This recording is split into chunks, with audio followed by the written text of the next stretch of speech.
Премьер-министр Улукбек Мариповдун буйругуна алайык, Талас облусундагы өкмөттүн өкүлү болуп дайындалган Бакыт Нарбеков бүгүн ишке киришти. Таластын активдери менен жыйын болуп мурдагы облус жетекчиси Айбек Бузурманкулов жаңы жетекчиге ишин өткөрүп берди. Бакыт Нарбеков иш мерчемдерин ортого салды. Айтымында жазгы талаа иштерин кечиктирбей колго алуу, өкмөттүн жеңилдетилген насыяларын максаттуу пайдалануу, жазгы жаратылыш кырсыктарын, анын ичинде суу ташкындарынын алдын алуу иштерин көзөмөлдөө зарылчылыгын белгиледи.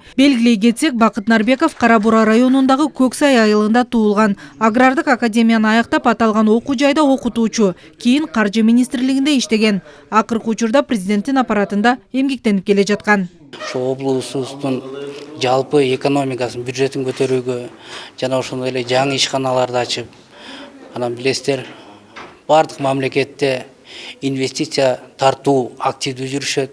Ошондой эле бизде облусубузга туризм багытында, башка кызыктырган мынакей өндүрүштүк багыттар бар.